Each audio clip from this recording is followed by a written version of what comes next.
Start recording. All right, guys. Hello. I am talking with Kevin from Kevin's Corner. I'm so glad we connected. What's up? What's going on, guys? All right. Hey, Kevin. Hey. It's good to finally connect with you. Yeah. It's so inspiring. I'm seeing a lot of Black people, other people of color making videos, talking about how their mentality is leaving the Democratic plantation.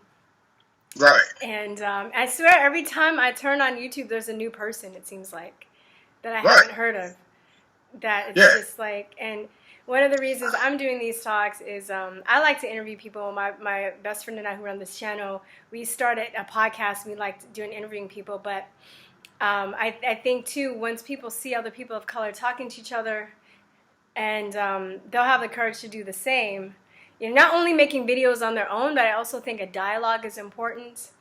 We can talk about our attacks and how we feel about things, or we view things a certain way. And I think there are more people than not that are actually maybe not commenting, but they're listening and they're watching, right? They're not. So I guess my first question to you is, when did you leave, or were you always on the Democratic plantation? I guess I should.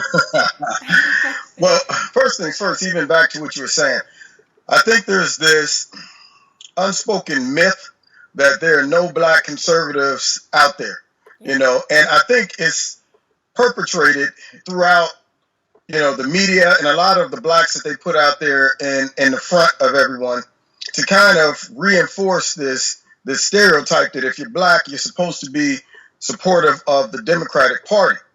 And then the flip side to that coin is when they do talk about a Black person that comes out and says, I do support maybe some more of the conservative views or the Republican views, then they deem them as the exception to the rule.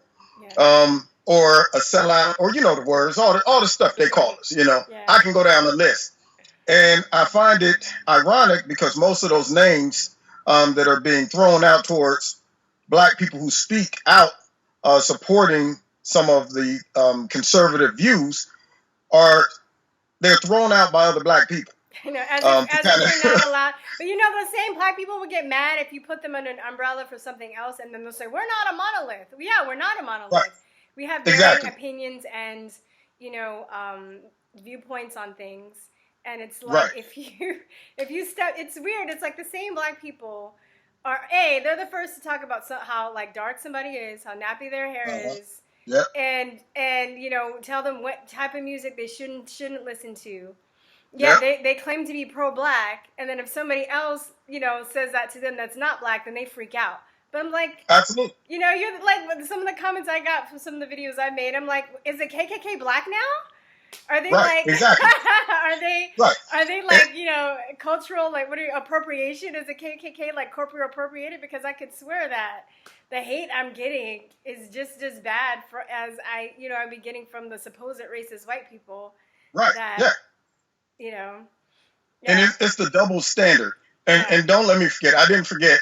I'm going to go back to your initial question about when I left the Democratic I knew we were going to veer off, though. That's how we're going. But that's fine. But what it is, it's a double standard. And, it's sad because when you look at where that stems from, just to psychoanalyze that and break it down, if you want to control a large group of people, the best way to do it is empower people they trust, leaders that they trust. Yeah. And to brainwash them into feeding or reinforcing staying in line. So what happens, you look at slavery. It wasn't that all they had to do was just break down a certain group of slaves and get them to embrace the plantation. Yeah. And at that point, any slaves that decide I want to be free or I disagree with what they viewed as master treats us good, then they would be attacked by the rest of the slaves. They would say, what do you mean? Where you think you're going? You're going to mess it up for all of us. Yeah. And so it's nothing more than the same thing that's happening today. We as a lot of Black conservatives or people who just kind of woke up and now see the game that's being played, it's no different. All they did was exchange whipping Black people and hanging them and things like that for simply convincing them to be reliant on certain things that they give black people. And so a lot of black I take people that over become, whipping and hanging any day, just so you know. so what now? I said I take that over whipping and hanging any day, just so you know. Oh, any day. That's See, all they did is terrible. just they sweetened it up. They said we ain't gonna whip you or hang you, but what we are gonna do, we're gonna give you some treats. We're gonna give you just enough to survive. We're gonna make you think, hey, look, we're the ones for you. You great on this plantation. Are you mad about how we're treating you? Yeah. No. Yeah. Then I tell you what, support us. And if any of the other brothers decide not to, what you do is you call them a bunch of names. So what that does is it shames a lot of black people into either being silent or to just putting up with being attacked by their own people. And you know what I kind of crack up over is when I speak out, I'm actually trying to open up the minds to help black people. Yeah, I know. And it's amazing that the rebuttal is always, you a sellout. You love the white man. You a coon. And I'm going, how many times do you even call coon, you think? Oh my, I can't even count the amount of times. 4,600. No, I'm just kidding. But yeah, I'm telling you, it's bad. But you know what though? It doesn't even bother me. Here's what I like to do. When I get those type of accusations, I kill them with intelligence. You know, I will challenge them. I will ask questions like, why am I coon? What about what I'm talking about offends you or makes you think I've sold out? Defend your position without name calling, without accusations. Simply debate me, prove to me that I've sold my people out based on the policies and not just opinion or feelings or all that stuff. Beat me intelligently. And they always shy away. They don't want that. That was a coon. Right, yeah. That's the comeback. It's like, man, I ain't got to explain that to you. Right. I ain't got to say nothing to no coon. I'm like, see, all right. You know. So, but yeah, years ago. Now. I guess I'm fighting back by doing these interviews and just kind of doing my own thing. But right. I don't have, because it's time consuming too, especially if you do a video that gets a lot of hits and stuff. The comments coming in, and I also try and respond to the people that give me positive comments as well. But you can't get to everybody. Yeah. You know? On my channel, I do my best to stay current on reading all of the positive comments and some of the negative ones. And I actually, this is one thing that's important as well. When someone disagrees with me, but they're respectful, I start off by acknowledging that. See, totally. I can deal with. Totally. Yeah. That's why I interviewed Alvin. That's why I interviewed, because he was at least respectful. Because I feel like, you know, we want the same things. And like I said, we're not a monolith. So if we have opposing viewpoints and we still have the same goals but maybe a different way of going about it, then there's hope if people are just like not in that like attack mode, you know? Exactly. And I also think it encourages people to kind of combat this whole push for silencing freedom of speech. Definitely. And right. So when someone can engage in healthy dialogue and debate, I encourage them and I always tell them, you know, I appreciate you being respectful and I will reply based on that. Yeah. But for those that have gotten into the mode of just saying, I'm going to shut down all debate because I think I'm morally right and you're not.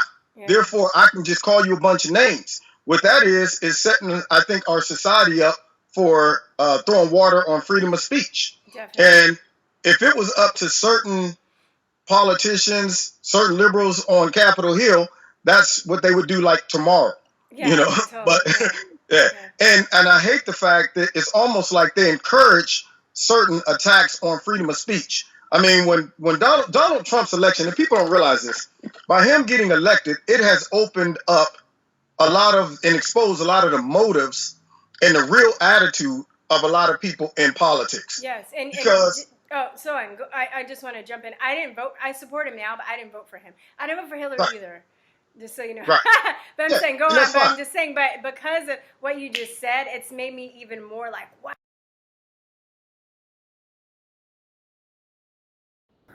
Hello? Oh.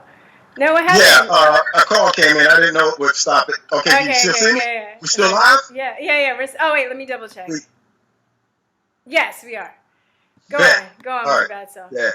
So, what I was saying is, that's cool. Like, whether people like Donald Trump or not, if Donald Trump wouldn't have gotten elected, a lot of dirt and a lot of the practices of politics would never have been exposed. Yeah. And so when you look at, I really believe this, pressure exposes everything. You run over a watermelon, you're going to see what's inside of it. Yeah. And so when you look at how the Democratic Party currently has responded to his election, if you can't see the big temper tantrum and their willingness to lay aside all type of laws and morals to just allow, to win.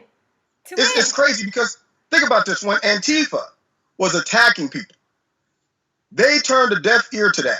I mean, it was horrible. It took them forever to finally admit that Antifa was a violent protest group.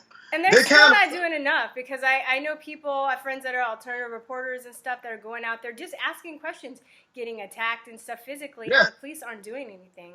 So that's kind of creepy too because there's some kind of involvement with the police department and the higher ups because they've been told to stand down.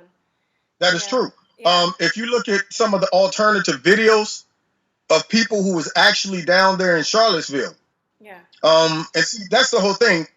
People have to wake up and realize that certain news stations, certain people in the media, they have an agenda as well. They're only going to show things from their perspective. They're going to edit. They're going to make sure they crop all of those things. Exactly. So they're going to turn their cameras this way or that way. It's like, yeah, definitely. And, but the thing is, too, like, human nature, we all have biases. But I think with the alternative media, at least they're honest about their bias. And they encourage other people to go and look at different aspects because I don't trust mainstream media, but I still watch it, to see what they have to say. They've lost I used to trust them. They've lost my trust now. Well, that's what I was getting back to because we would have never known how biased the media was without Trump's election. See, before they was able to hide it because there was no obvious bias. It was kind of like we're still neutral. And they had to portray that image so people would trust them. Yeah. But what this has done has exposed the obvious motive, the obvious we are biased. And I think with at least one of the stations, I don't mind calling them out on it. Not only we are biased, we are corrupt to the core. Yeah. See, I can respect certain stations that come out and say, you know what, we lean more this way or we lean more that way. But you take, for example, the Clown Network, what is that? I'm just kidding. C to the C to the N. Yeah. The Crab Hole Network, you take them, they still to this day will swear up and down that they are fair, balanced, and that they are non-biased. And all it takes is about 20 minutes of watching, and you're able to just go, you know what? No, you're not. So I will respect them more if they say, look, here's our agenda. We don't like Trump. We don't like what he stands for. And we're going to throw out every negative thing we can to try to discourage him, discourage you all, undercut his legitimacy, and so on and so forth. I can respect that. But I can't respect the whole, all right, now I'm going to tell you something, okay? You ready for this? Oh, yeah. I used to, before I got into politics, I've been doing public speaking for a long time. And I initially started off speaking about relationships, sex, dating, and relationships. Wow. And I would always tell the audience, I try to be as non-biased as I can, whether it steps on my toes or not, whether it steps on the guys. So I'm not like trying to help the guys out, not trying to help the girls out. I'm just straight down the middle. And one thing I tried to stress is being transparent about what you want and your motive. Then people can make a choice. But trying to hide that motive sets you up for failure on the back end. So if a guy comes up to you and he's just like, listen, I think you're attractive and I kind of want to, just get together and have fun versus telling you. No, seriously, Yeah. Can I tell you a story? I just tell you a story since you brought that up. Sure. So one of my best friends is an artist, and I went to one of his art shows a couple weeks ago. And this guy's kind of looking at me and, circling around, and we're making eye contact and stuff. And then he comes up to me and he gives me this whole story about, hey, remember me? Remember the time when we met and I met you last time? I was thinking, I've never met this man in my life. But I'm just like, okay, I'm going to just play into it. I'm going to just see what he's about. And then, if he's cool, I'll call him on it and maybe we'll have a laugh about it. So then we start talking about politics. And he's like, yeah, this country is crazy and blah, blah, blah, the whole spiel about what's going on with the country. And then he was like, I was like, so who did you vote for? He's like, Hillary Clinton, of course. And I was like, yeah, I'm a Trump supporter. And then he started like backing up. And then I was like, and then he was like, well, Obama, you know, I was like, I don't like Obama. And he was like, what? And then he started backing up more. And I was like, no, come on. Don't you want to talk to me? Don't you want to talk politics? And then I was like, no, come back. I'm like, don't you want to know why I can't stand Obama's ass? Like, come on. He's like, no, man. I got to talk. We got to talk later. I'm like, no, come on. The time's now. You know, the time's now. But the thing is, you brought that up. I was just saying, it's also funny, too, just his, and this is what I kind of, if I had to generalize the Democrats' MO, they're very passive-aggressive. So even his motive trying to get to talk to me was very passive aggressive. He couldn't be like, "Hi, I noticed you," or, you know, "What's your name?" You know, he had to like try and make me think I was crazy with this whole story that he, you know, we met like a while ago, and I have a pretty good memory. Even if I drank, I can pretty much remember who I talked to or not. Right. So I was just like, he totally got called. It was great. I wish I had a camera. Right. Well, you know what it is. It's the assumption that if I'm 100% honest, that I won't be accepted, or I'll be rejected, or that I won't accomplish my goal and objective. Yeah. So that's where people break down. So you take it, for example, if CNN is honest, then it's going to mess up their end game. In their mind, they're going, okay, if we tell people we want this guy out of there, we don't like him, then we can't hide under the premise of we're looking out for the best of everybody. But they can do that because they don't have a legitimate reason as to why they want him out. That's the thing. You know what I mean? Well, they make him up. See, but they have to make him up. And I'm not like justifying, but I'm saying they have to make it up because they don't have any real reason why. Like, he has great policies. He's bringing employment back. He's bringing, you know, the unemployment has gone down. You know, there are great things that are happening for the people of this country that Obama didn't do.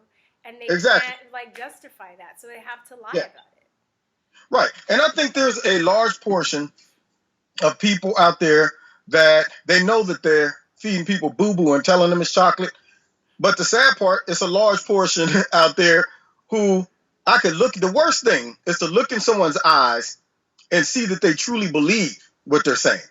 Yeah. I made a joke in one of my videos about the difference between a real crazy person and a person who isn't crazy but pretending to be crazy. Yeah. Like, you know, me being from where I'm from, I grew up in an area where it was rough. And I would always get, huh? I said, me too. People don't, because I talk differently. Oh, yeah. I watched your video. You said Compton. No, South Central. South Central, yeah. But anyway, you'd always get guys who, just to flex their muscles, they'd be out in the street. And you know the first go-to is, if I want to intimidate, let me rip my shirt off for some reason. Yeah, the shirt got to come off. I'm like, all you're going to do is get rocks and stuff all in your skin anyway if you're fighting, you got your shirt off. But anyway, they rip their shirt off. And the first thing they do is say, man, you don't know nothing about me, man, I'm crazy. And I always said, if you have to tell people you're crazy, you're not really crazy. Crazy people just do crazy stuff. And they don't even know they're doing crazy stuff. So when I look into the eyes of someone who is believing a lot of stuff that are talking points, things that are pushed out through the liberal media, and these are common people I interact with. And I can tell by looking in their eyes, they don't have no motive. They're not working for no news station. They really believe it. And it breaks my heart because I'm going, dude, I would rather you be just saying you're crazy versus really in your mind. You know, that's how I almost feel. I'm like, I can't believe you just said that. Like, one person sincerely believes that the whole Russian narrative is real. Without any evidence. No, I mean, it's like, man, I don't care what you tell me, man. I'm telling you, man, Trump and can't give you no facts, no data, no logical reasoning behind it, but that's what they believe. Because they're they're based on their feeling, they're based on their emotions and not. Emotions are great, but it's out of balance. I think there should be a balance, because if it's not enough emotion, then you're too heartless. But if it's too much emotion, then you're violent and crazy. Right. So, you know, but these people, they're feeding off their emotions. And I kind of think a lot of it has to do with pride, too. Because a lot of people that are pride, especially these college-educated intellectuals, You know, Yeah. they don't want to be told that they're wrong, because all their life they've been fed that they're better than everybody else because they have a college degree, and I have a college degree. And somebody just sent me a link on one of my videos telling me to look like how the elite want us dumbed down, which is true, but it's not the elite that they're talking about. It's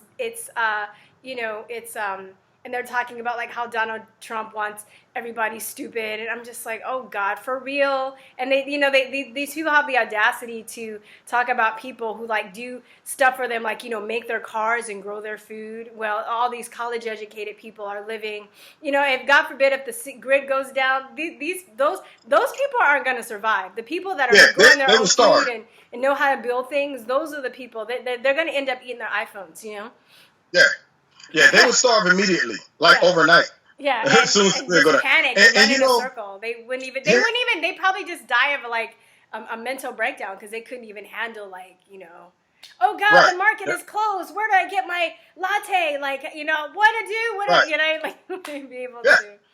Yeah. And here's what's crazy is, I literally had people prior to the election, leading up to the election, sincerely believed that if Donald Trump got elected, that he was going to send all black people back to Africa. I mean, I'm not talking about people in the media. We're gonna go. Right. Exactly. But I mean, there was cats like, man, dude, I'm really concerned. And I'm like, where are you getting this data from? What are you seriously thinking that that's going to happen? So to see stuff like that, those are the cases so extreme that I go, you can't be faking that. You have to really believe that to even say that to me. Yeah. But back to your point, the emotions, and this is my whole argument against the Liberal Party, is that they have been using emotions for years to motivate minorities to vote for them. Yeah. If you think about their whole push, everything goes back to some type of emotional response that they have manipulated people to rush to the polls and vote for them. Yeah. When in doubt, whenever they cannot win an argument, a debate, policies, any of that, the only thing they can go back to is, let me get you into your feelings. Either make it seem like what we're trying to do helps some type of humanitarian cause, or make you seem like you are immoral for not agreeing with me. Yeah. And so those are the two major weapons that they use to kind of control the voters. And they never just say... Yeah, you're right. And while all the time, too, they're doing them dirty behind their back, like Clinton's legislation put more black people in jail. But yet the same people that anything that Trump has done, and the same people, are defending them. It's crazy. Right. Hillary Clinton's called black people super predators, raping Haiti. They did that to Libya. This brought back modern slavery after Obama, betrayed Gaddafi, like all this stuff. They're like heinous, horrible demons from hell. Yet. Right. And yet the left will support them to the day they die. Yeah. And it's so disturbing to me. I just can't. And here's what gets me: is logic has no place in that discussion. I mean, I've talked to so many people, and they cannot beat me with just a straight out, practical, reasonable argument. So it just comes down to, I don't care what you say. And that's a bad mental position to get in, where you say, you know what you're saying makes sense, but I don't care. Yeah. And a lot of people out there. Yeah. Yeah. A lot of people out there. A lot of people don't want to be wrong, and they'll die before they're admit that they're wrong. And that's, and to me, at the end of the day, this is why I think this is where the spiritual battle comes in. Because there have been some people that are like, you know what, I thought this way, I was wrong. I did. I was a Democrat for a long time. I voted for Obama for the first time, not the second time. I woke up by the second time, but the first time I would drive around my car singing the "Yes We Can" song, crying and shit. And like, yes we can, yes we can. Right, Right. So, well, I'm gonna tell you. You know what? Too, admitting that I was wrong, it was very hard. It wasn't easy. I had to do some real soul searching and digging and come to this place. And now that I'm on the other side, I feel empowered. But while I was on that side of just blindly, I remember I got into a fight with my friend because when Obama got the Nobel Peace Prize, and she was like, "Don't you think?" And she's a Democrat too, and probably still is, liberal. But she was like, "Don't you think it's weird that Obama got the Nobel Peace Prize and he didn't do anything?" And I was like, "He's Obama. whatever. Like, he's gonna bring right, it. yeah. You know what I mean? Like, but then back in my mind, I was like, he really didn't do anything. But I'm like, he's gonna do something. He's gonna do something. You know? Yeah. All he did was, he the difference between He him did the and Trump. opposite of what he was supposed to do. Yeah. Sorry, He was very eloquent. He knew exactly, how to appease the liberal base and the liberal thinking. Yeah. It was a lot of, now listen, we want to make sure that everyone feels included. Yeah. And so that type of talk relaxes people, calms them down. If you study the art of communication. He uses a lot of pathos, right? Like pathos. Right, exactly. Yeah. So, it's an art to it to really convince your audience to let down their guard and embrace what you're saying. And I will say this, thankfully, almost every black person in my realm, my immediate realm, have seen the light. Oh, yeah. And, I moved from Cincinnati. A lot of my Cincinnati friends, they like, man, I see it. And then the people that I met when I came back up north, same thing. They see it. But you're also a good communicator, though, too. You know what I mean? Like, we had a little pre-interview audience before, and you're comedic. You're open. People want to listen to you. I'm sure people have a lot of respect for you, so that helps. Yeah, and I do appreciate that. It does. And you know what? Even when I used to speak on other topics, when I was doing the sex, dating, relationship topics, you would get audiences that start off wanting to be very combative. I mean, especially when you get girls and guys in the same room, they're like, I want to blame all the women for all the problems, and the women are like, I want to blame the guys. And the way you handle that audience is important. I would never let it turn into an emotional argument. I would never let it turn into let me point the finger. It's always saying, let's deal with solutions. Let's deal with facts. Leave the emotions at the door. And so even in my videos, when I do a video, I'm passionate about what I talk about, but when there's a rebuttal, I want that rebuttal to come not based off of just calling me names to shut me up or to try to discredit what I'm saying. I'm saying I don't mind a rebuttal, but make that rebuttal intelligent, somewhat factual, or even practical to where I say, you got a point. That makes sense. Yeah. So I'm yet to have rebuttals like that. Usually they're just nothing more than, I can't believe you support this white racist, he don't care nothing about black people. And see, now right there, that statement alone is an emotional statement. Yeah. He doesn't care anything about black people. And my response is, I don't need him to care about me. I need him to care about what I care about. That's it. Yeah.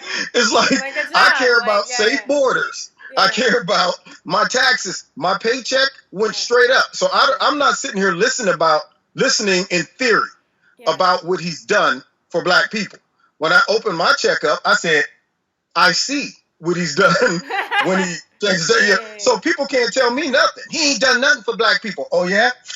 Look at that. Yeah. So that's how I do. Did you catch that Jay-Z and Don? That's the first video I saw of you. Van Jones.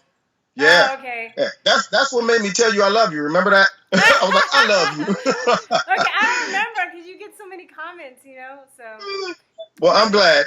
Yeah, I tell you, I am always impressed and excited when I see a black YouTuber or a minority YouTuber. Like it's a Mexican guy from California reached out to me. I'm going to interview him too. I love him. I'm conservative Mexican. He's bomb. I love him. I love him. I love him. Yeah, next week. But that was the first video I watched of yours. And yeah, I did see that part where Jay-Z was talking. Matter of fact, I mentioned. He was like, it's not about the money.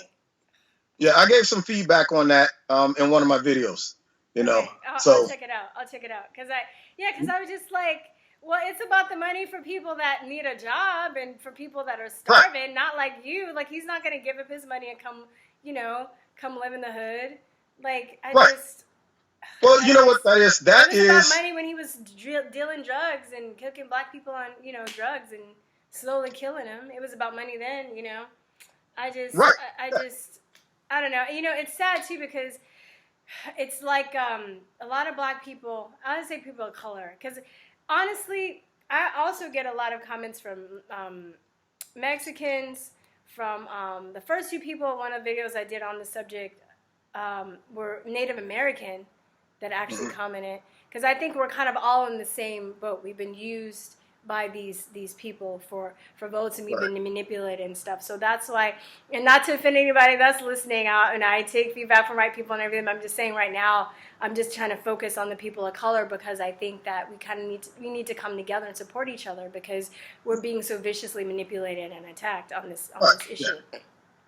Yeah. I lost my train of thought. I forgot I was going to say something. I forgot. We're talking about the JC thing and Jay-Z and I know. Black people, they want to see a black face. People of color want to see somebody. And I think because we're so underrepresented in a lot of areas, when you do see somebody that's successful, people just grab onto that.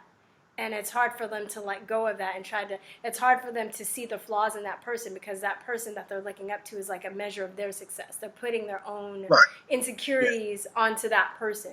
So therefore, if that person's attacked, they take that personally. And that's why they go crazy. And not only that, I think it's sad that when people want to hate someone so much, they're willing to overlook the flaws in someone else if the message from that person accommodates their opinion. So when Jay-Z made those statements, it's just like what's going on right now with the investigation with Trump. The FBI obviously have undermined the whole justice system, but yet the Democrats and a lot of people on the left are willing to overlook that, because they're going, my hatred towards Trump trumps that. Yeah, and it's right. And it's gonna blow back on them. It's gonna come back to them as a person. Like, they're killing themselves. They're injuring themselves. And my thing is that people look at politics like sports teams, you know? Right. Like, they don't even think that, and including myself, you know, I'm a teacher, and I noticed one of the things that woke me up, even before, I've been awoke before this election about how corrupt the media is, but due to some other things. But one of them was, like, education, and seeing how, you know, I think I read an article, I read an article a while ago, but it was talking about, like, how most magazines and newspapers are written at an 8th grade level, and how, you know, it's a lot of stuff. It's just the public has been dumbed down. So I was talking to you earlier about this too, that it's taken me a long time to get through the memo, because I have to look up a lot of terms and stuff that I don't know, and legal terminology. And I think the average person isn't really willing to do that. And they don't really know about politics and law and all this stuff that we should be taught about in school in depth, so we can engage in this stuff, but we're not. And it's just really... it's frustrating, but I think a lot, you know, I am taking, you know, the time to be like, okay, I'm going to put an effort to educate myself as much as I can, so I can engage. And most people don't even want to do that. Either they're overwhelmed or lazy or they're prideful, whatever, you know? Right. Well, I'm glad you brought that up. There's a lady who argues with me constantly on Facebook, from California, black lady. And she swears up and down, by doing what I do, I don't love my people. And she's referring to black. I think she wants to make it a black-white issue only. And I'm telling her, first, I recognize my race. I love my people, but I'm also an American, right? You know, I'm going, and I think that's the biggest thing sometimes, where a lot of people will try to do exactly what I think the left wants to do, is make sure we don't see each other as Americans, but we see each other as black, white, Asian, and so on and so forth. Yeah, or as part of society. They don't even want us to be a part of the bigger picture of society. Right. Yeah. But as it pertains to black people, I always say to her, listen, by educating black people on policies shows that you love them. See, when I grew up, and I'm going to tell you why, you know, you asked me that question, what made me get off the plantation? Yeah, we got to go back to right. Growing up, I started off voting based on Democrat, because my parents were not educated on politics or anything. So can you imagine a society that you don't even understand how it works and what these things mean? Yeah. You just trust the people that are telling you it's going to work, and you just blindly go down and say, okay. Yeah. So growing up, my mom, I'm going to date myself now. You understand that, right? But my mother, she was so afraid of Ronald Reagan. I'll never forget. And she would say, if Ronald Reagan get in office, everything going to change. He ain't going to be no Christmas. And I'm like, no Christmas? You know? I mean, I'll never forget that. She told me no Christmas because he was going to cut welfare. He was going to cut Social Security. And these are all things that we were codependent on, you know. And so that's the plantation when you really look at it. It's like, man, this is my survival. Mm-hmm. I don't care about any of the rest of the policies. I don't care about taxes. I don't care about anything. So what would happen is she would say that to me. And all of a sudden, when I see him get on TV talking about some, well, Nancy, I would be like, that's the guy that's taking Christmas away. So as I got older, I started realizing, I'm like, wait a minute, my mother, unfortunately, she did the best she could. She made decisions based on her limited understanding. When I got older and I started seeing the manipulation, the game, that's when I started saying, wait a minute, most black people just rush down to the polls and they don't vote intelligently or strategically. Yes. They just, like, I remember doing this myself, so I'm not being... Even if you're an educated person, I would say. Right, yeah. If you're not educated on politics, you can have a PhD and still not vote strategically. Because I'm going to tell you, I'll never forget this. I remember this, and I feel bad to this day for doing it, but I was ignorant. I went down there, and I went down the list. I had no idea. I'm looking at names. I don't know this guy. All I knew was there was a D next to his name and an R next to the other guy's name. Yeah. And I'm like, point, point, point, point, point. It was like, remember those standardized tests? Yes. Where you're like, okay, A, B, C, C, C. What's my favorite letter? C, C, C, A, A. Without even reading it, you know what I mean? Yeah, no, totally. You're right. Yeah. You're totally right. Yeah. You're totally. My mom's a very, very intelligent woman, but, you know, I remember her telling me when I was younger, I was like, what's the difference between Democrats and Republicans? She was like, oh, Republicans like are for the rich people and Democrats are for the poor people. And I was like, perfect. Like, I'm not rich. I know who to vote for.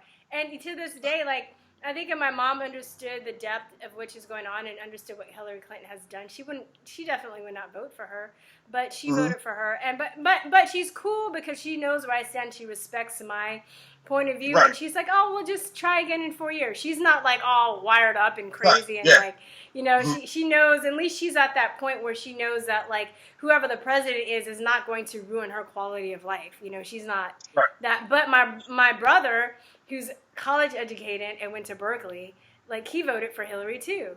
So and my mom's college educated as well. She went to Tuskegee, so they're both smart, right? They're both intelligent people.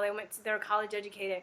They voted for it. But I think, you know, but my brother, you know, he's very proud in a sense. I shouldn't have maybe said that was my brother. If he watches this, he might get upset. But, you know, he would sit up there and tell me, like... It was said out of love, man. It was said out of love. Yeah, but, you know, this whole... It's been bad. This whole election has definitely ruined our friendship. He always said my brother, but I don't feel like we're friends like we used to be, and that really like makes me sad. Oh, don't feel bad. Trust me.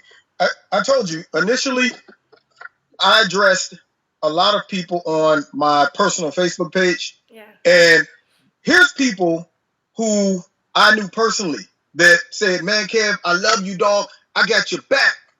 A lot of them turned their back on me just because of my voting decision. Oh, yeah. And they didn't argue any type of reasoning or logic. It was based on you black and you voting for Trump. Yeah, that was it. My cousin, who has a master's, called my family because she wanted to convince them that I had mental issues out of concern. Right. Yeah. Yes. Because I was and I wasn't even considering myself a Trump supporter at the time. I was just posting stuff on my page showing how manipulative the media was and how much they were lying.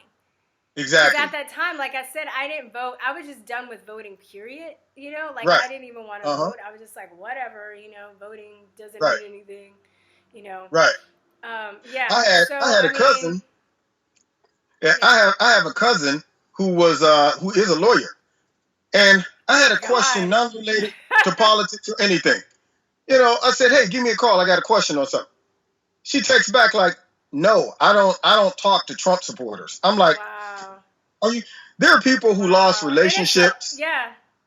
I mean, and you have to understand. I always say, certain things brings out your true character. Yeah. And you can never really tell if somebody cares about you unless there's some adversity. You know, if like people only love their perception of who they think you are. It's hard to really love you. You know, so that's why when it's a perfect example. we can't see into anybody's minds or thoughts or heart because we can't handle everything about a person, you know? And so we can only love them conditionally, whereas God loves people unconditionally. That's the benefit of being God versus us. So if we were able to just see the foul thoughts, like I'll never forget my best friend in college. We were best friends in high school, got a scholarship for football to the same college. We were roommates. And one night I came home late. I had 3 pieces of pizza waiting on me. And you ever been thinking about something the whole way? Like, man, when I get home, I'm going to kill that pizza, right? So I come in, and my boy is laying down in a fetal position, sleep, right? So I said, yo, Rob, there's some people downstairs. They want to play Uno. You want to go downstairs and play Uno? He's like, nah, man, I'm sick. So I'm like, okay. So I go to grab my box of pizza, and the box was real light. I'm like, whoa. And all of a sudden, I hear the crust rolling around in the box. Man, I opened that box, and I'm like, this is just how I looked at him. I said, Rob, you just ate my pizza. He was like, man, I'm sick, man. It's $5 over there on the table. Just take it and leave me alone. Now, I took the money, but for that split second, I thought about killing my best friend. I'm like that too, and I have a lot of... Dude, right, and so here's the funny part about that is if he could have saw that thought in my brain, he'd have been like, dude, you was going to kill me over 3 pieces of pizza? So the point I'm trying to make is people can only love you to a point. And so when you look at this election, when people have alternative opinions and they're adamant, it's not the fact that they just disagree. But when you get a serious progressive and a serious conservative to where there is no, whatever, they're going to have a problem. And so I have friends who are activists on the other side. We can't communicate. Now, if they were just kind of passive, it's all right. But every time we talk, it's like, you still like Trump? You still supporting Trump? I'm like, dude, can we talk about football? Can we talk about just something? Yeah. Don't talk politics with me or it's going to ruin our relationship. Yeah, totally. That's how I am too. But you know what, too? This is just my observation and my experience. I found that the conservative side is definitely more accepting than the left side. Like, they flip their lid, like, for real. Like, even with my cousin and my mom, like I said, she's just the coolest lady ever. But with my brother and my cousins, another one of my cousins, but we had a fight over something else anyway. But in addition to the politics thing, but I wasn't thinking about just not talking to them or just cutting them off because of that. I'm like, because I also understand that people vote based on their emotions and their personal stuff. So I wasn't going to hold that against them. I think they're wrong and I don't agree, but I'm not going to hold that against them as a people. But yet they're like, they think I'm crazy, I'm mentally ill, I'm a demon. Another cousin told me I was possessed by a demon. Yeah. Well, you know what's crazy? Yeah, so, I mean, it's you have people, all this, the same people who are practicing fascism by trying to silence the voice of democracy. Mm-hmm. It cracks me up. They're the first ones to call everybody a fascist, but I guess they don't understand the behaviors of fascism. Because you look at Antifa, it was, let's attack you for disagreeing with me. Let's shame you. Yeah, and I'm going, that's fascism. If you really look at, and I told somebody the other day, I said, look, most conservatives, we don't go out and march. We don't protest and whine. We don't call you a bunch of names. I'm rare. I don't think I've ever seen a conservative or just straight come out like, I hate all of these, It's just one of those things. I ain't talking about the hillbillies that they put on TV to try to make it seem like that's all of the Trump supporters. I'm talking about practical thinking people. I don't want to protest. I don't want to waste a Saturday going out marching. I'm saying live and let live. The only reason I even discuss politics is because this is an uncommon attack against... They won't leave us alone. They won't leave us alone. They won't leave us alone. We were like, live and let live. Do your thing. Like, don't make me pay for your craziness. Like, if you want to have an abortion, not I don't want to pay for it if I don't believe. Don't make me pay for something. Don't make me pay for trans eye blindness stuff. Don't make me pay for that. But you can, that's crazy, but you can do it. I'm not trying to stop you. but don't get me involved. Don't pay for that. And they keep like, poking you, and just like, Yeah, because see, I'm telling you, you will not find all of the women, for example, that came out for the Women's March. Conservative women aren't doing that like that, unless, and I think a big problem is our society has become so hypersensitive to what they feel are injustice. They make up injustice. Yeah. It's one of those things where it says, we are under attack. I'm like, how? Like for Loretta Lynch, when she made her video, I know this is hard. We're going to get through this. We've been through this before. Never explaining what this is. It's kind of like, you make up what this is. I'm just going to say that bad stuff is happening and let you fill in the blanks. Yeah. And I watched a video of another YouTuber, a girl who is a feminist, but she was so disgusted at the march because the issues that they were saying were unrighteously done to them and so on and so forth. She showed videos of real persecution for women. Yeah. She showed, and this broke me. I'm a hardcore cat. I'm built for it, tough. Not too much make football player. I get it. Yeah. Right. Yeah. I don't get all. Yeah. My Adam's apple don't move too much. Okay. However, she showed a video of a girl in, I think, Afghanistan. Pretty girl. She didn't have her veil on, and these guys surrounded her and beat her to death. And I'm sitting here watching this, and then I'm watching these women run around with signs for no reason. Just the fact that they're able to march. Yes, I think they can do that. They can dress up like vaginas. That they can like, right. They get mad. I'm protesting because some man said hi to me. Right. And then they wonder why they can't get a man. And then you're like, exactly. I'm telling you, it is so. They have made our society so captive and sensitive to everything. And yet they wonder how we're going to function as a society. Like a guy right now, if I come up and ask you for a date, I might record it. I'd be like, okay, this is Kevin. This is Kevin. I'm about to ask him for a date. I want to. Hello.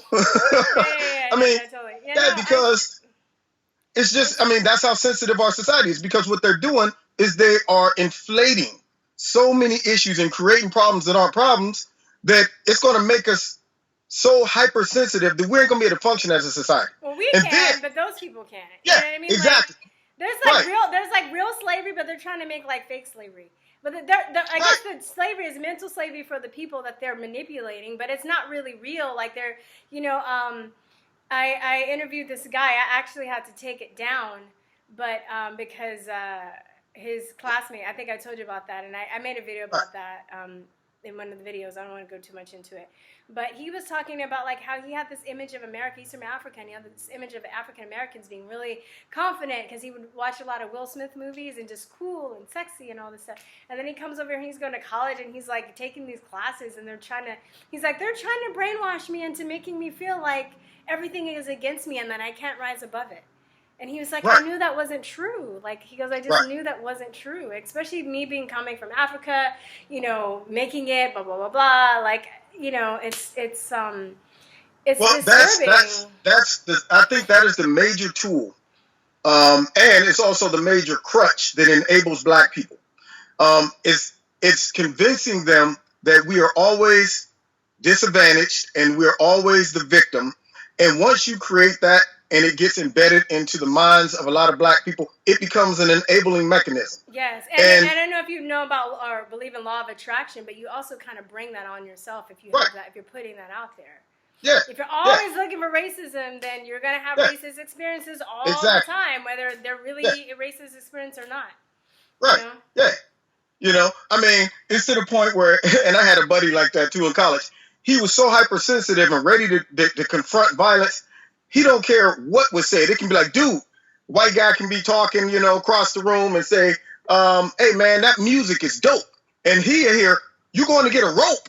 Yeah. Oh, ain't going to be no hanging. Ain't going to be no hanging. There's this experiment this guy did where he was going around. He was white, and he went to black neighborhoods, and he was like, hello, neighbor. And then they thought he said nigger. And then the people would go crazy. And then he was like, no, he'd have to be like, no, there's a camera. People would lose their mind. It's like a dog whistle.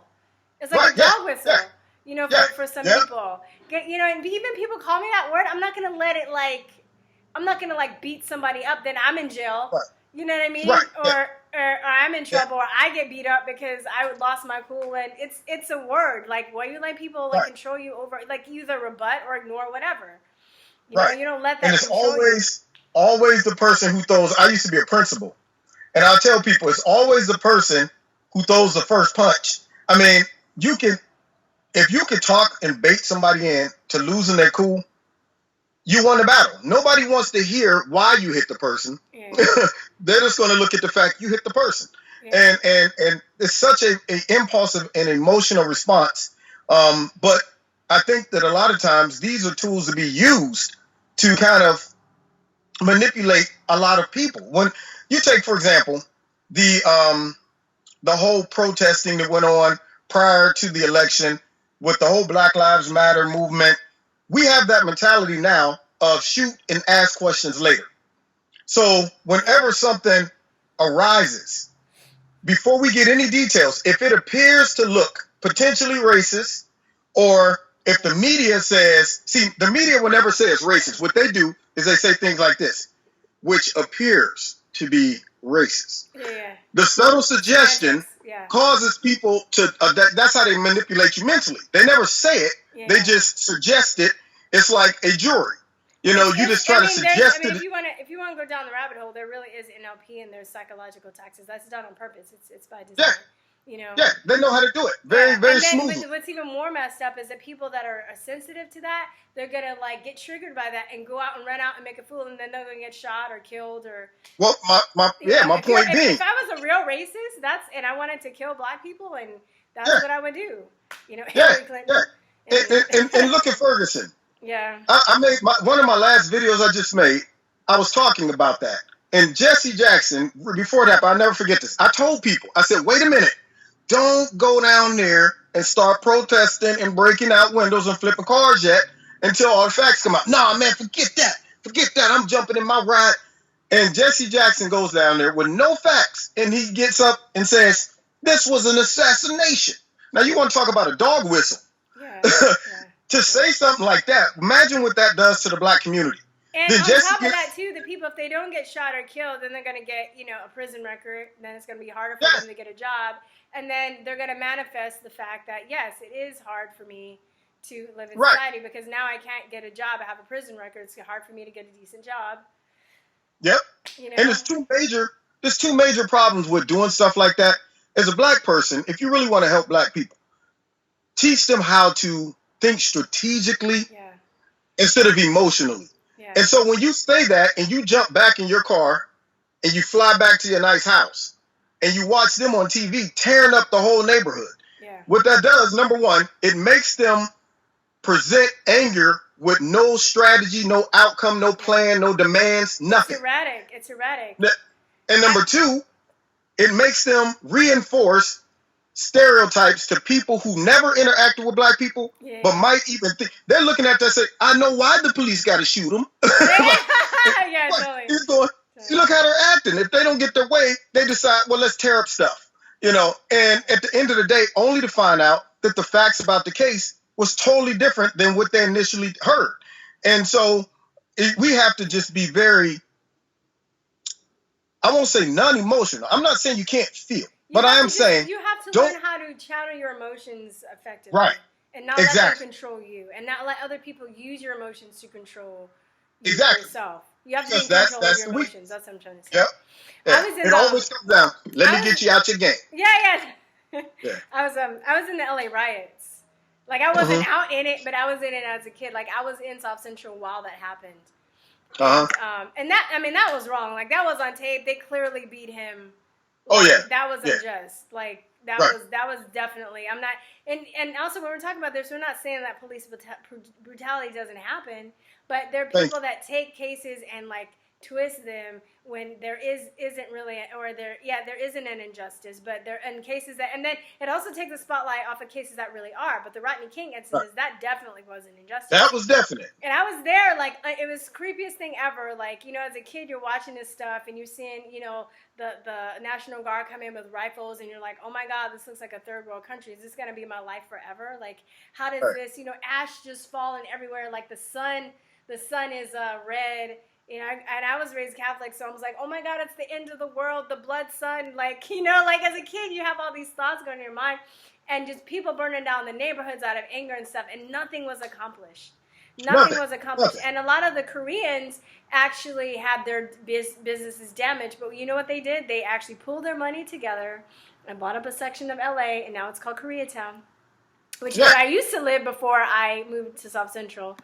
And, instead of, they could have whined and be like, oh, my businesses, but and those of you who don't know, Koreans are kind of like the black people of Asia. They're like the underdogs. Right. Like a lot of Asian, like Japanese and Chinese, they look down on Koreans. So they could have whined and complained and said the white man and the black man is against them and everything, but they were really smart. And they pulled together and they actually came out on top. So. Right. Yep. And here's how, this is one example of how people don't even realize how they're being played.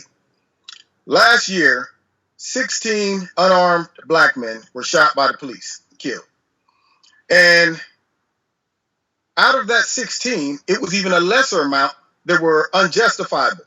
So now that breaks it down to such a small percentage of black men that were shot unarmed.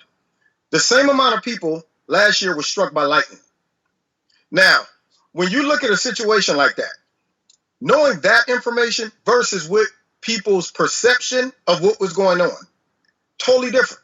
When you see it on TV leading up to the election, you would have thought that hundreds and hundreds of black men were being killed daily by the police. Yeah. Now, here's the irony of that. You take the immigration issue right now. All right. Just in the last month, there was, I think, 5 Americans killed by illegal immigrants with violent, background records. That's in the last month. So throughout the whole year, you're talking hundreds that have been either violently attacked, offended, or possibly killed by illegal immigrants. And it's amazing how they will focus on 16 cop, shootings versus the hundreds of people killed by illegal immigration for the reason of simply wanting a different outcome. Yeah. So when you look at the amount of black people that kill each other, because if you think that Black Lives Matter, you want to reduce the amount of black people dying, you want to reduce the amount of aborted babies, and maybe give support to people, so if you're thinking about black people dying, you want to get the numbers up as a race, you would focus on those things. Right. But what they do, they inflate what they want to use and manipulate the people by, but they deflate what they want to suppress and keep out of the eye of the public so that people don't wake up and say, wait a minute, this is a bigger problem than y'all saying it is. Yeah. And so they know what they're doing. They want a different outcome. They want black people upset and angry, but at the same time, they want Americans supportive of illegal immigration because they're saying, well, we need this. That's why we're not going to talk about all the Americans killed. But we want this over here. We want black people angry. We want them feeling like we're being abused. They're killing us in big numbers. Yeah. I mean, I laughed. I said, if I get people from Canada and from overseas that comment and they be like, Kev, I'm so thankful because from where we're at, we think that y'all are in the middle of a civil war. That is how it's portrayed. I laughed. I said, I know in some of their minds, they probably like, dude, did you see what's going on over in America? They are killing black people in droves. And not realizing that really black on black crime is killing black people in droves. Yeah. But the media portrays certain things. And that's how. When you mention that, and then you mention that, they're like, oh, well, you ain't talking about the white people killing each other. Well, I'm like, we're not on that. We're talking about since Black Lives Matter, you would think that would matter to you. But, it's weird, though, too, because people want to look, they don't want to, it's weird, those people seem like they don't want to look good to white people. bad to white people. Right. So when you bring up that black on black crime is happening, they get offended because, it's like virtue signaling for them. They don't want it to look bad. And we're like, well, I'm not trying to look bad. I'm trying to, bring it up so maybe we can do something about it because you can't fix the problem unless you acknowledge it. Yeah, and also put things in perspective. Yeah. That's all I'm saying. I mean, and this is the biggest thing. It's like, dude, look at it from perspective. Don't look at it from just an emotional rant. I'm going, look at it from, if you base things on facts or numbers, and you look at the amount of black men, the population, I think we make up 13% of the population. And yet I think we make up like 60% of crime. And and it's ridiculous. I got the stats somewhere. Yeah. But when you look at that, it makes me mad at the fact that much crime with that small percentage of black men are taking place. And so, but then people look at it, they're like, oh, you're saying black people are thugs. And I'm like, no, we're saying that something has to be done. Why are they criminals? Why are they committing crimes? How can we go back and figure out what to do to stop them from this lifestyle? Because I think, I bet you those people that are committing crimes, they really don't want that lifestyle. You know? It's a violent lifestyle. You know, a lot of them probably don't think that they're going to live to be pretty old. They don't really have an idea or feel like they have a place in society, let alone the world or the planet. You know, people that are like that paranoid about race and seeing everything through the lenses of race is a very paranoid existence, I would say, to live in. It seems like it's hell on earth. You know? Well, you know why I know that? Because I grew up around a lot of people. That's how we thought. And even as when I came back to my original city and became a principal.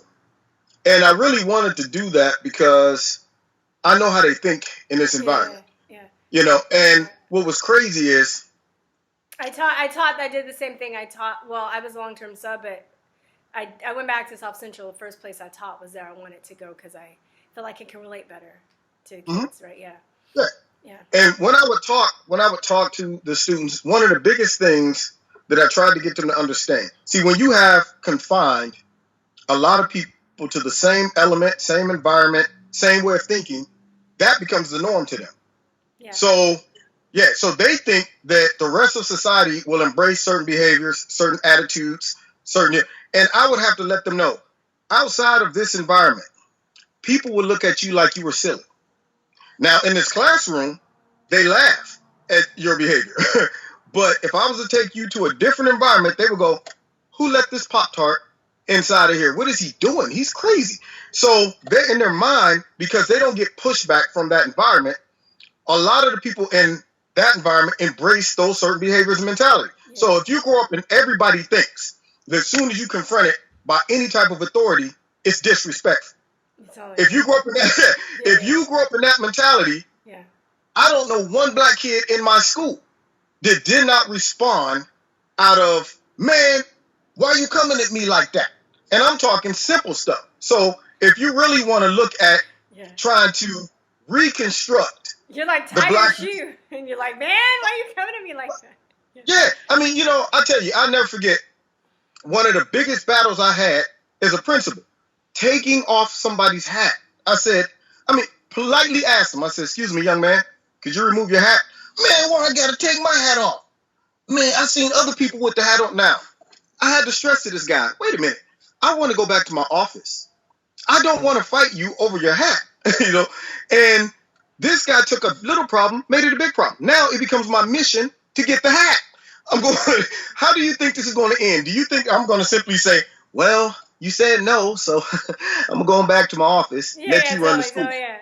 Actually, I was that student, just so you know. I did fight. What? I did fight with the teacher about taking off my hat. See, you're part of the problem. I'll tell you why. I was insecure about my hair at the time.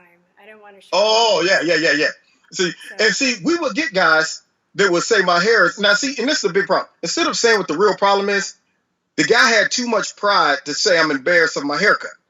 And so a lot of times I would have to remove them away from the crowd and talk to them to get the real motive. But a lot of dudes, it was simply, I'm disrespected because you're asking me to do something I don't want to do.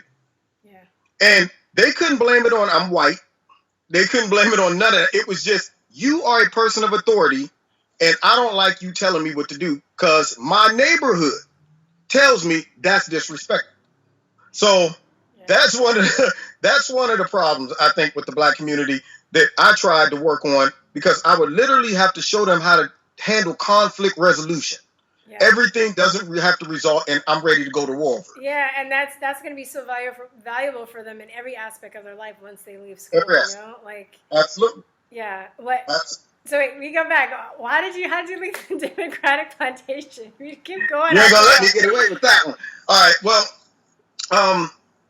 couple things. When I moved down to Cincinnati, I wanted to help some family members, and I moved them down to Cincinnati. And one of my family members have a plethora. How you like that term? A plethora of kids. Had them young, and I'm thinking to myself, like, man, like 15? If I don't, huh? 15, 14? Oh, she had 6. Okay. But not at an older age. She had 6 by 27, maybe. Wow. 27. Wow. Yeah, it was like pop, pop, pop, pop, pop, pop. So I knew that the kids needed a change of environment. I'm going, okay, we gotta help out somehow. So I moved them down there. And what got me is I started seeing, at the time I had a really nice job. I was making some decent money. And she, applies for Section 8. And I got to see hands-on how available a lot of resources were, and there was no question. So they gave her I think it was a $1,500 stipend for Section 8. Then she was receiving food stamps. She was receiving welfare and something else. And I was trying to help her get a job. I even helped her get a job. She got fired from the job. And then from that point on was just chilling. Like $1,500 a month? Huh? $1,500 a month or a week? Oh, yeah, a month. No, for the house. That's just for the house. I mean, they didn't give her money for an apartment. She had a full-blown Victorian-style 4-story house. Because more kids you have, the more... I'm from California, I'm thinking. Right, yeah. Yeah, so I'm talking basement. Ohio. Yeah, she had a basement, then first, second, third, and fourth level. And it was Victorian style, way better than the house I lived in. Wow. And there was absolutely no reason for her to even try to look for a job. But yet I would open up my paycheck and it was like $400, $500 missing per paycheck. And then I would go to visit her 3 in the afternoon. She's laying there cooling under the fan, chilling. And then she would borrow money from me. Like, I'm hungry. You got some food? And I'm going, wait a minute. I'm paying for you twice. I was like, I'm feeding you. And then my taxes are getting killed and you have no incentive, no motivation, nothing to try to even better your situation. And why would you? I couldn't even blame her. I was thinking to myself, like, wow, it's a full trap when it comes down to let's get a lot of people completely loyal to us. Yeah. Based on giving them just enough to survive, survival items. And they will lose their drive and incentive to get free. Yeah, and I think it really does something to your soul, too. It does. Something to your sense of pride. And, right. And also you can be controlled. Because absolutely. I don't know if you're on the medical tyranny stuff that's going on too, but they can tell you what medicines, what vaccines, what all this stuff to take. They can just dictate to you. It's like, when you're living in your mama's house and your mom can tell you she's giving you money living there. Same thing. Right. Have you seen any of my videos with my 2 dogs and Caesar and Sammy? No. Yeah, I got 2 dogs right now in the house. And I always joke, I showed them the example of how you can control something. It's conditioning. So my dogs learn at an early age. I don't have to hunt. This guy, he comes in every day. He puts water in that bowl and food in that bowl. So therefore, I am blindly loyal to him. Now, the crazy part is if I stick my dogs outside, they would starve to death versus hunt. They would stay right there on that porch and wait until they die before they hunt. That's an excellent analogy. But then it's like if you use that, black people are like, oh, you comparing us to dogs? Like, right. You know exactly. what I mean? Yeah, but I think I still might use that analogy because it's so good. It's so right on. Yeah, it's a perfect analogy, and yet they would look at the negative of it. Oh, you trying to call it? And I'm saying, now wait a minute. Does that behavior resemble, how someone would treat a lesser life form? How they would convince and would control a lesser life form?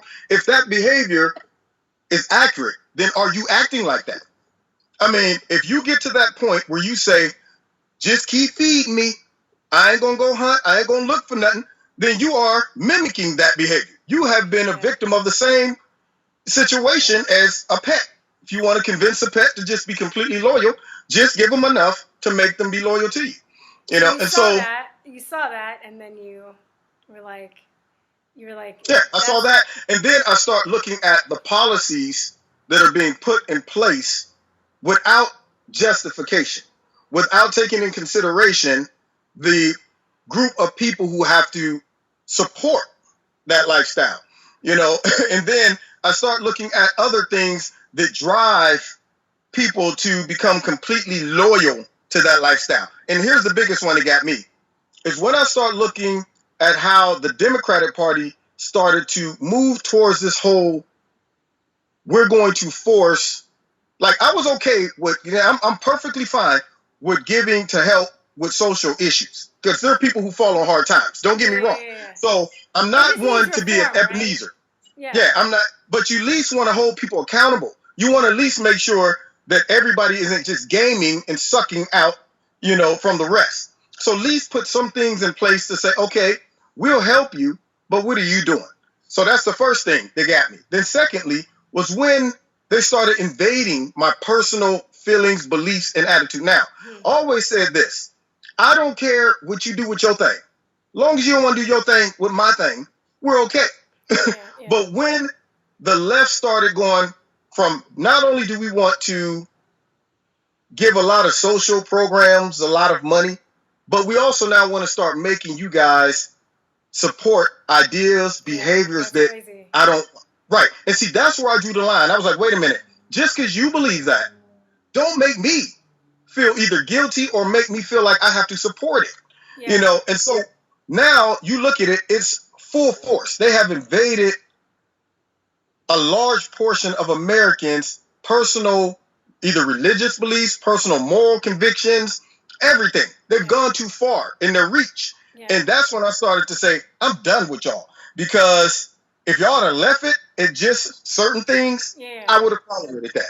You're going too far now. Yeah, they took a mile. You gave me in, they took the whole mile, They took the whole mile. And see, the problem with the left is they're never satisfied. It's like, let's go over. Think about this. Yeah. When Obama got in, this is what made me, I saw through him up front, though. His first 4 years. The first time? No. What? Yeah, you were awake? I totally, it was like I peeped it. I'm going to tell you two things. Yes, we can. One of the things that got me at first was the fact that he didn't pledge complete loyalty to one of our main allies, Israel. That concerned me. He was always flaky on that, and I was like, And then, of course, when he did get elected, it kind of all surfaced, and he more so tried to go and push his global agenda by apologizing to the whole world and going out to this tour meeting, which I'm saying, okay, as a leader, and I'm an alpha male myself, there are certain things that you're able to say, but you don't say. Meaning this, in the past, we've all made mistakes. Yeah. We plan on later having a better relationship with everyone versus we were wrong. We were absolutely wrong. We offended everybody in America. And I'm going, now you're the leader. You're the president. We can indirectly recognize that we haven't always done anything right without just kind of chopping ourselves off at the knees and making our enemies look at us as weak. Because at the end of the day, regardless of how you became the bully, you need to stay the bully because everybody's gunning for the bully. So, as a leader, you got to make sure everybody understands and respects you. But the second term, what got me is when he started to walk back his view on gay marriage, which I don't care what people privately do. When you legislate certain things is when I start to go, okay, you've gone beyond private, and now you're saying everybody has to accommodate this, when at one point it was a private matter. Now, when I said that the left goes too far, President Bush implemented the don't ask, don't tell when it came to the military. In the past, they asked you, are you gay? You say, yeah. It was like, peace. Well, President Bush said, you know what? You guys have a problem with this, fine. We won't ask you. You don't have to tell us. I think that was Clinton, not to be like a stickler. I think that was Clinton. Was it Clinton? Yeah, I think so. You sure? Yeah. I thought it was Bush, but maybe it was Clinton. But nonetheless, the policy was implemented. Now, you would think that, okay, because see, if I enlist in the military, I'm not going to feel like I'm obligated to tell her, hey, I just want to let everybody know I'm heterosexual. I mean, it's my personal business. But it went from just being able to say that's personal to them saying, now we want it to go beyond that. We want us to be able to openly just say it coming in the door. We are gay, blah, blah, blah, blah, blah. Versus we're just happy to have our own personal choices be respected. And so now I'm saying, okay, he legislated certain things that I disagreed with. And he did it by executive order. He didn't do it by you guys in your state can make that decision based off of the voters. It was, we're going to legislate it from the top down and y'all got to take it and like it. And that's where I say, you know what, you're going too far. You know, and I think as a whole, the Liberal Party has gotten our society on the run when it comes down to speaking out against something they just simply don't agree with. And I'm not saying you hate other people. I'm not saying it's one of those things like, man, I hate gays or I hate all these people. I'm just simply saying, you say, you know what, whatever you do is fine. I just don't agree with it. You know, and so our society right now from the left is being attacked in such a way where I'm a little concerned, where does that stop? Yeah, it doesn't At what point? Stop. It doesn't stop because they're just gone. It's once we got you on the run, we're going to go ahead and beat you completely into the ground. And I think there needs to be a little pushback because we're tampering with freedom of speech, freedom of expression, freedom of religion. I mean, every area, if you just simply disagree, I'm not talking about hate something, you just disagree with it. But they put hate onto it. Yeah, they think you're like a horrible person. Like, right. Yeah, they add their own. They can't. Yeah, it's crazy. They just slap Nazi on you. And I think that we've been so, like, just through history, like, brainwashed to think that the Nazis were the most horrible people on the planet, which isn't true, but they were like this anomaly of just hateful group that did things that people never really have stopped to think whether they can be Nazis themselves. Not to mention that they have watered down the severity of things like racism, things like Hitler, people like Hitler. Like real racism, real stuff that... I mean, they throw that tag on I can simply say, you know what? I don't think the little kids should have a transgender bathroom. And they would say, you're like a Nazi. And I'm going, are you kidding me? I'm like... So I go from just disagreeing about having a third bathroom to being like, hell, Hitler. I'm like, isn't that a big jump? Yeah, it's a big jump. No, it is. It's true. Like, my mom, like, went through, like, real... My parents had me late, so my parents are in their mid-70s, so my mom, like, went through real Jim Crow. Like, going to Tuskegee. My dad, he didn't go through Jim Crow. He's from Colorado, but he had family members, like, lynched and shit. Like, for real. So, like, even though my dad kind of supports Trump, but he's not a voter. He's not really into politics, but but my mom is a voter and stuff. But they're both looking at this like, we went through like real racism, like like microaggressions. Like, what is that? What is that? Like, what? Yeah. You know, we have a black president. Like what? You know? Yeah. Yeah. See, and this is what I meant. We exaggerate problems so much. I have a friend from Sierra Leone. She was a nurse. She's a nurse. And she lived through the Civil War there. And she had a guy who came in and he was trying to commit suicide. So she was trying to help him. And the guy was fighting her. So she got mad and said, you know what? Why don't you just kill yourself? She was like, we're trying to save your life. And you are trying to kill yourself, and you couldn't even do that. She was like, "What good are you if you can't even kill?" She's like, "I'm not going to save you, and you don't want to live, you know." Right. Yeah. So they pulled her to the side, and they're like, you can't say things like that." And she's like, "Why not? I mean, now the reason, the reason she approached that is because she understood the value of life. Because where she came from, people would do anything to live. She said they would come into her village, they would take babies, drop them down a meat grinder. They would ask the men, do you want short sleeve or long sleeve? Meaning, we're going to cut off either your hands or your arms, you make the choice. Then they would have the little boys kill their parents so that they would be loyal to the militia. And then she herself, her father was like a politician. They stopped his car when he was on the way home, his limo, pulled him out, killed him, and was on their way to kill her and her mother and her grandmother, and they were smuggled out of the country here. She said she would walk to school, and bodies were piled up on the side of the road, and it was like nothing to them. So to come here and hear people talking about, man, they disrespected me because they, and she's like, what? Are you kidding me? Oh, you're whining because, see, and so that's the softness. That's the trap, I think, that because of political reasons, they have convinced Americans into believing we are constantly under some type of oppression. I haven't, man, that's just harrowing. I mean, I'm so grateful to be an American. I'm so glad to be an American in this day and age, in this time period. Like, so blessed, especially when I hear stuff like that. And I'm just thinking, I have an idea for a new reality show. We get these sensitive, like, cucks to go, and we, like, switch places with people that come from Sierra Leone and all these other countries. Yeah. And then we would, like, put cameras, we just drop them there, and then we take we just put cameras there and just watch them, like that'd be great. Like Survivor 2.0. Here's the funny part.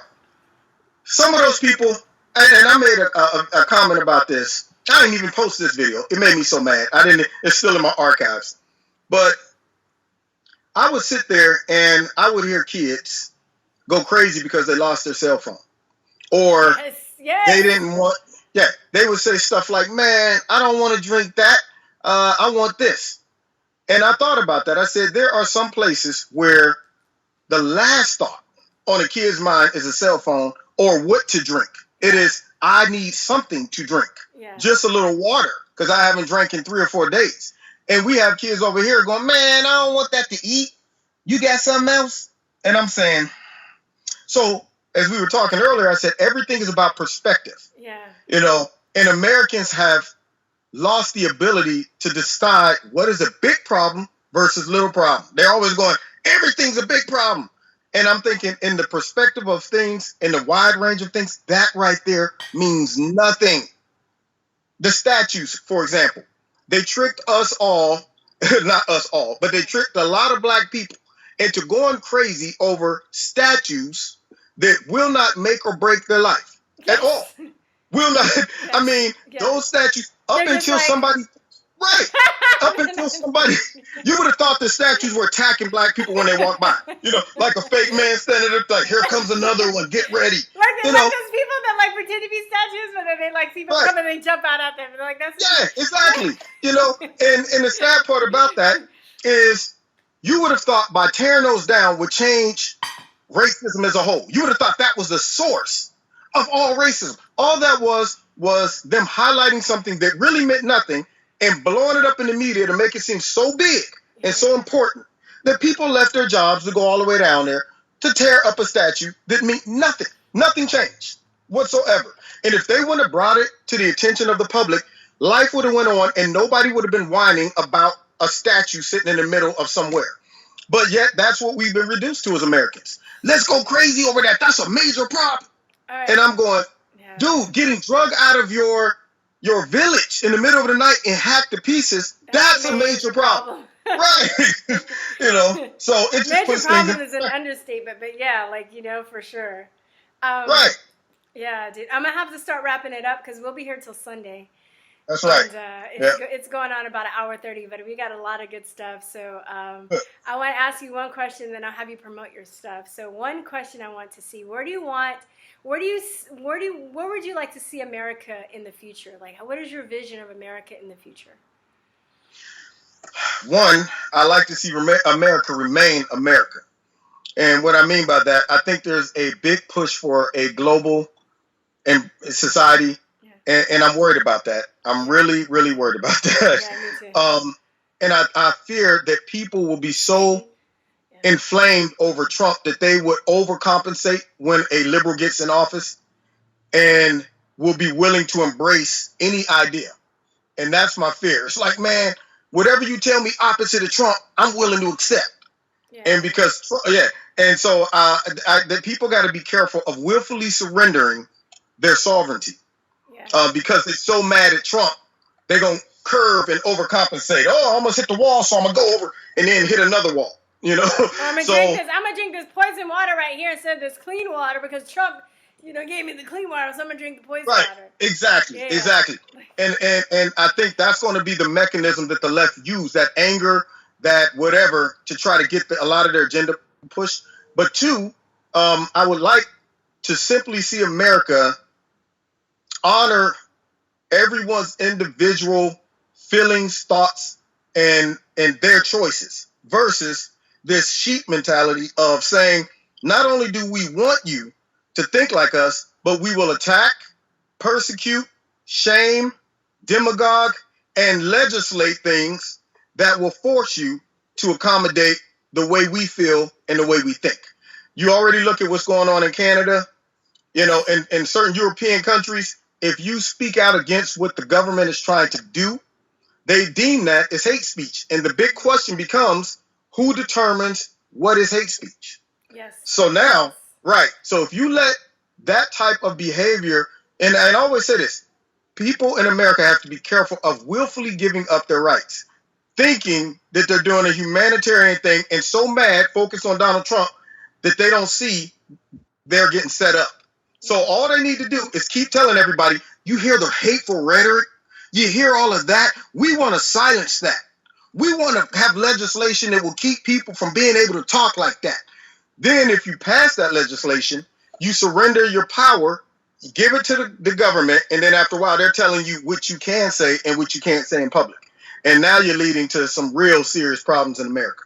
So long as America continue to live and let people live, then I'm okay with it. But right now, it don't seem like a portion of America wants that. And trust me, frankly, I'm a liberal guy when it comes to your personal behaviors. Yeah. My personal life is crazy. I'm adventurous. I am look, man, do what you want to do. Yeah. I don't care. Yeah. Just don't come up in my crib. Same thing. I'm not a Republican. People probably accuse you of being a Republican, and I guess I'm technically a conservative now since the left is so far left that even being a libertarian is considered conservative. But I'm not even a Republican. I'm the same way. I just don't. Yeah. Don't live. Just don't. Because I don't walk around I have not signed up for the Republican Party. None of that. I just say, look, what they're talking about, their policies make more sense to me. But then your craziness ensures that I don't come back over there. It's like, dude, as long as I hear y'all acting up like this and all of the corruption that I obviously see taking place, you can't pay me to jump back over on that side at this point. So, and then not only that, studying the history of how they all evolved, that's a whole nother topic. Yeah. So, I'm sitting there now going, I don't want to mess with you guys. Y'all too for sure. But nonetheless, if they were just to dial it back and say, look, this is how I personally feel, and however you feel, I respect that as well.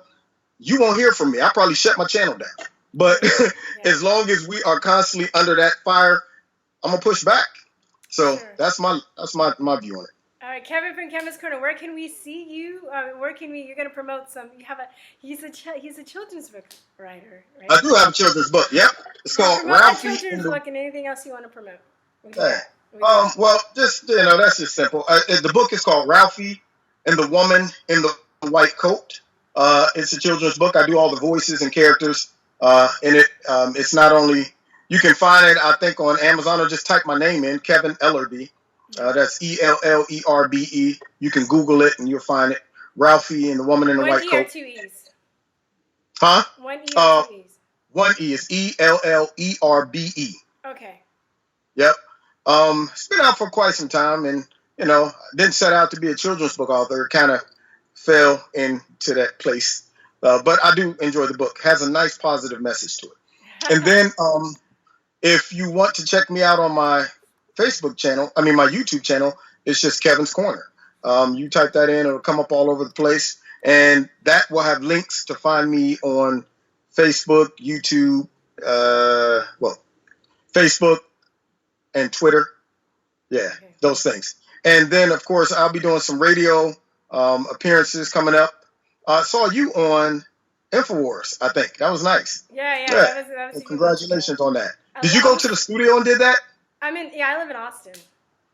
Oh, that's where the studio is? Yeah. Sweet. Good job. I love him. I'm such an Infowars head. I love him so much.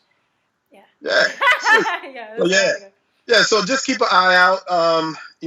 For any of the radio appearances, I'll be putting those links where people can actually go on and they can interact with me live.